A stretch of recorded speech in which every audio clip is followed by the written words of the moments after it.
Brought to you by Exchange 22। Favourite player यानी favourite stocks, player की states, forms and condition को analyse करो, उनके शेयर्स बाय और सेल करो और प्रॉफिट अर्न करो। एक्सचेंज 22 स्पोर्ट्स का स्टॉक मार्केट। स्वागत है जी आप सभी का। आप स्पोर्ट्स तक देख रहे हैं। मैं हूं आपके साथ सचिन वैद। आपके favourite javelin star Neeraj Chopra जो हैं एक बार फिर जो है आपको अपनी सरजमी पर एक्शन में नजर आएंगे। नीरज चोपड़ा आपको बता दें कि 24 मई को जो है एक एनसी क्लासिक इवेंट होना है, जो कि उनके नाम पर ही है, नीरज चोपड़ा क्लासिक इवेंट, जिसमें वो जैवलिन थ्रो करते हुए नजर आएंगे। और ये बहुत ही खास होने वाला है क्योंकि इसकी जो अगुवाई है खुद नीरज चोपड़ा ही कर रहे हैं। और ना सिर्फ देश के बल्कि दुनिया भर के जो टॉप जैवलिन थ्रोअर एथलीट्स हैं, चाहे वो मेंस हो या वुमेन्स हो, वो इस इवेंट का हिस्सा बनने वाले हैं। और ये जो इवेंट है ये ताऊ देवीलाल स्टेडियम में होने वाला है, पंचकुला के अंदर।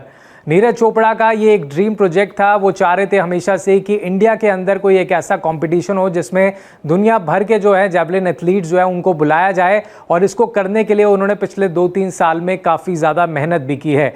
आपको याद होगा साल 2020 में टोक्यो ओलंपिक्स के अंदर उन्होंने गोल्ड मेडल जीता था, जिसके बाद से वो लगातार बाहर विदेशों में समय बिता रहे थे, ट्रेनिंग्स कर रहे थे, प्रैक्टिस कर रहे थे। और साथ ही में कह सकते हैं कि अपने जो विदेशी फ्रेंड्स हैं, एथलीट्स हैं, जो ट्रेनिंग सेंटर्स है, वहाँ पर जाके उन एथलीटों से मुलाकात करके उनको एक तरह से ये बता रहे थे कि भाई एक इवेंट जो है अब इंडिया में करा सकते हैं, जहाँ पर वो चाह रहे थे कि वर्ल्ड के बेस्ट जो जैवलिन थ्रोअर्स हैं उसमें हिस्सा ले। और अब वो सपना जो है उनका साकार होने जा रहा है, जहाँ आपको बता दें कि बड़ी बड़ी जो संस्थाएं हैं, चाहे हम बात कर रहे हैं वर्ल्ड एथलेटिक फेडरेशन, उन्होंने कैटेगरी ए में इस कॉम्पिटिशन को रखा है, यानी कि डायमंड लीग के बाद जो दूसरी कैटेगरी आती है उस कैटेगरी में इसको रखा है। और इसके पॉइंट्स जो हैं वो बहुत इंपॉर्टेंट रहेंगे आने वाले बड़े कॉम्पिटिशन्स में क्वालिफाई करने के लिए।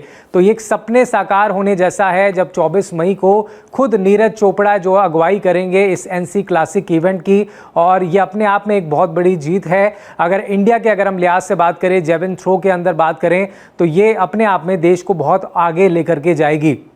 साथ ही मैं बता दूं कि नीरज चोपड़ा के साथ साथ सपोर्ट में जेएसडब्ल्यू ग्रुप भी है, हरियाणा गवर्नमेंट भी उनका सहयोग कर रही है और पूरी तरीके से सपोर्ट उनकी तरफ से बना हुआ है। लेकिन वो जो उनकी कोशिश थी वो अब रंग लाती हुई नजर आ रही है। हालांकि अभी ये सिर्फ जैवलिन थ्रो इवेंट ही रहेगा, लेकिन आने वाले समय में नीरज चोपड़ा ये प्रयास कर रहे हैं कि और भी स्पोर्टिंग इवेंट्स को इस कॉम्पिटिशन के साथ जोड़ा जाए, ताकि देश की जो युवा प्रतिभाएं हैं वो यहाँ पर के आकर के अपने टैलेंट को दिखा सके।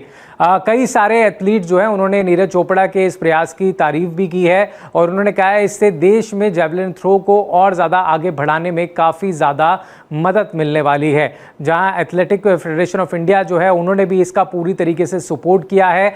और नीरज चोपड़ा आपको मैं बता दूं इस साल जो है 16 मई को पहली मर्तबा जो है आपको एक्शन में नजर आएंगे, डायमंड लीग के अंदर वो एक्शन में नजर आएंगे। जिसके बाद दूसरा कॉम्पिटिशन जो होगा उनका इस साल का वो यही होने वाला है, जो 24 मई को आपको देखने को मिलेगा ताऊ देवीलाल स्टेडियम में। हालांकि पहले कुछ और स्टेट्स में कराने की बात हो रही थी, मुंबई, बेंगलुरु शहर भी इसमें सामने आ रहे थे निकलकर, लेकिन फाइनली जो है पंचकुला जो है वहां पर लॉजिस्टिकली भी जो है यूजफुल चीजें मिल सकती हैं, मतलब ज्यादा दिक्कतें नहीं होंगी। और खुद नीरज चोपड़ा का जो गांव है वो भी यहां से ज्यादा दूर नहीं पड़ता है। और ऐसे में वो उनका एक ड्रीम प्रोजेक्ट था कि वो अपने जहां से वो आते हैं उसके पास एक ऐसा इंटरनेशनल इवेंट कराए जिसमें तमाम बड़े जैवलिन थ्रोअर्स जो हैं वो हिस्सा ले सके। आपको बता दें कि 2012 से लेकर के 2015 तक, यानी कि अपने शुरुआती करियर के 3 साल जो हैं वो लगातार ट्रेनिंग करने के लिए नीरज चोपड़ा खुद ताऊ देवीलाल स्टेडियम में पहुंचते थे, वहां पर ट्रेनिंग करते थे। और अब उसी जगह पर जो है ये एक इंटरनेशनल इवेंट जिसको वो कराने का पूरा प्रयास कर रहे हैं।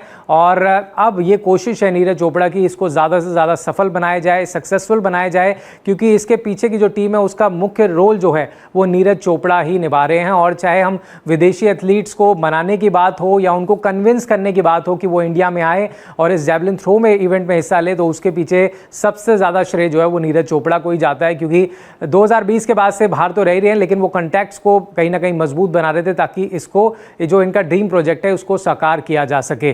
तो एक बड़ा इवेंट देश में होने वाला है और इसका नाम खुद नीरज चोपड़ा क्लासिक इवेंट है, जो उनके नाम पर ही है, जो आपको देखने को मिलेगा 24 मई को, जो कि पंचकुला में होगा। फिलहाल आप इस चीज़ को लेकर के कितने एक्साइटेड हैं और आप क्या इस इवेंट का हिस्सा बनने वाले हैं? क्योंकि बहुत सारे फैंस हैं नीरज चोपड़ा के, और इवन हरियाणा में जो लोग रहते हैं, जो उनके फैंस हैं, उनके लिए भी एक अच्छी खबर कही जा सकती है। क्योंकि आखिरी मर्तबा भारत में 2024 में फेडरेशन टूर्नामेंट के अंदर वो नजर आए थे, जो कि भुवनेश्वर के अंदर हुआ था, जहां पर पेरिस ओलंपिक्स की तैयारियों के लिए वो वहां पर मौजूद थे। और वहां पर उन्होंने बड़ा अच्छा थ्रो किया था 82 मीटर के आसपास, जिसमें उन्होंने गोल्ड मेडल हासिल किया था। आपको बता दें कि टोक्यो ओलंपिक्स के अंदर उन्होंने गोल्ड मेडल जीता था, और उसके बाद पेरिस ओलंपिक्स में उन्होंने सिल्वर मेडल जीता था। और उसके बाद आप कह सकते हैं कि एक देश में एक बहुत बड़ा जेवलिन थ्रो इवेंट के लिहाज से एक बड़ा इवेंट होने जा रहा है, जिसमें आई थिंक सभी लोग इस समय नीरज चोपड़ा का सपोर्ट कर रहे हैं। फिलहाल इस पर आपकी क्या राय है कमेंट बॉक्स में मुझे जरूर बताइएगा। अगर वीडियो पसंद आई तो लाइक, शेयर और सब्सक्राइब जरूर कीजिएगा। स्पोर्ट्स तक पर आपको न सिर्फ खबरें मिलेंगी, बल्कि आपका ओपिनियन भी मैटर करता है। यह आप ही का मंच है। आइए बताइए, भारतीय क्रिकेट टीम से आप क्या उम्मीद करते हैं? रहिए स्पोर्ट्स तक के साथ। सब्सक्राइब कीजिए स्पोर्ट्स तक को यूट्यूब और फेसबुक पर।